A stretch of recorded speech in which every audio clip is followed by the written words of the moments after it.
ټول ته سلامونه. ډاکټر صاحب یحیی وردګ څخه ډیره مننه. آه، زه تر هغه معلومات چې د ارواښاد میرمن انګریډ فون هایسله په باب باندې وو هغې ټول توضیح کړله. زه یوازې په د افغانستان د کلتوري ودې ټولنې د مشرتابه جرګې لخوا هغه پیغام چې دی په هغه باندې اکتفا وکړم. مخکې له هر څه د نننۍ غونډې ټولو درنو برخوالو ته سلامونه او نیکې هیلې وړاندې کوم.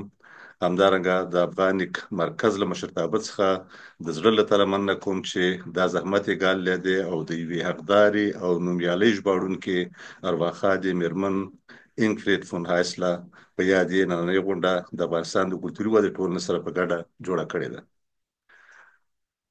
ارواښاده میرمن انګریډ فون هایسله لکه څنګه چې ډاکټر صاحب ژوند ته پوره توضیحات یې د ژوند په باب باندې ورکړل. پوره 30 کاله د یو ښوونکي د جرمني ژبې د ښوونکي په حیث باندې دنده اجرا کړې ده او له تقاعد وروسته یې جرمني ژبې ته ډېر ارزښتمن اثار ژباړلي دي. ما په دې څو ورځو کې چې د هغې لیکنې ولوستلې او د هغې باندې معلومات لوستله، نو دا راته معلومه شوه چې هغه د یوې لیکوالې ترڅنګ یوه ډېره سوله خوښونکې ښځه وه. له جګړې سخته کرکه درلوده. د هغې له خپلو لیکنو داسې ښکاري چې هغه د جنوبي اسیا هېوادونو له اثارو او په ځانګړي ډول د عدم تشدد نهضتونو د مبارزو د تاریخ او اثارو سره ځانګړې مینه درلوده. د ارواښادې میرمن انګریډ فون هایسله دغه مینه او بیا کله چې په 2011 کال کې د هغې پیژندګلوي او اړیکې د ډاکټر صاحب یحیی وردګ سره پیدا کیږي، نو د میرمن انګریډ فون هایسله پام د پښتو ژبې اثارو ژباړې ته راوړي. همدا دی چې په 2012 کال کې لومړنی پښتو اثر د پاچا خان زما ژوند او جدوجهد له انګلیسي څخه پښتو ته ژباړي او بیا دغه په دغه ډول باندې په مسلسل ډول د مړینې تر وخته پورې الماني ژبې ته د پښتو ژبې بېلابېل مهم اثار له انګلیسي څخه راژباړي. دغه اثارو په باندې ډاکټر صاحب پوره توضیحات ورکړل، زه نورې خبرې نه کوم.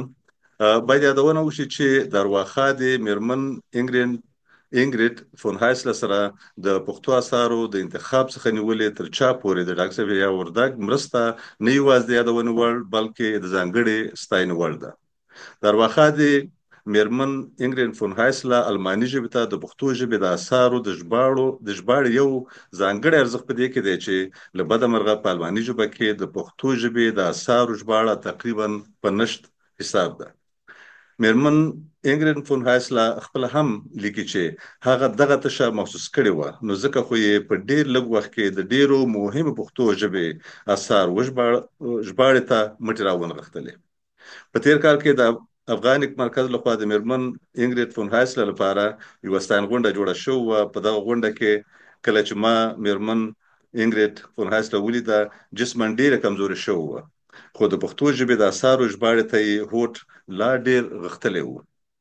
په همدغه غونډه کې ترې موږ غوښتنه وکړه چې د خوشحال خان بابا اثار هم وژباړي. لکه مخکې چې ډاکټر صاحب یحیی وردګو ته اشاره وکړه، په لومړي سر کې ویله چې زه یوازې د سولې په باب باندې اثار ژباړم او همدغه چې موږ سره واده وکړله د لږ توضیحات او خبرو نه وروسته د خوشحال بابا باندې چې یو اثر د خوشحال بابا یو اثر هم الماني ژبې ته د انګلیسي ژبې څخه وژباړي او خپله دغه واده د خپلې مړینې له مخکې په ډېر کمزوري او ناروغ وجود باندې پوره کړه.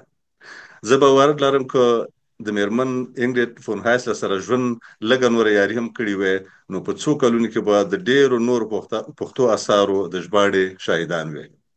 سره دې چې پښتو ژبې ته د میرمن انګریډ فون هایسله چوپړ د ډېرو ستاینو وړ دی. یوه خبره چې زه پرې اوس خوښ یم هغه دا ده چې هغه تېر کال د هغې په ژوند د خپلو دغو خدمتونو په پار وستایل شوله. د افغانستان د کلتوري ودې ټولنې افغانیک مرکز او د افغانستان ساینس اکاډمي لخوا په ځانګړي ستاینلیکونو په لویو غونډو کې وستایل شوه او هغه د دې ستاینلیکونو په ترلاسه کولو واقعا ډېره خوشحاله وه. لکه مخکې ته ډاکټر صاحب اشاره وکړه او ما خپل هلته دا ولیدله په غونډه کې چې واقعا ډېره خوشحاله وه او زه خپله دغه چې کله یادوم را په یادېږي نو خوشحالېږم چې لږ تر لږه د هغې په ژوند باندې د هغې ستاینه شوې ده. زه یو ځل بیا د افغانستان د کلتوري وده ټولنې د مشرتابه جرګې په استازیتوب د افغان مرکز له مشرتابه او ټولو هغه دوستانو څخه د زړه له تله مننه کوم چې په پښتو ژبې د دې حقدارې او نومیالۍ ژباړونکي حق یې ادا کړی دی او د هغه په یاد یې د نننۍ غونډې تابع کړې ده. د دې ترڅنګ د ارواښادې میرمن انګرید فون هایسلا روح ته د ښادۍ دعا کوم. روح دې ښاد او یاد دې تل ژوندی وي. مننه.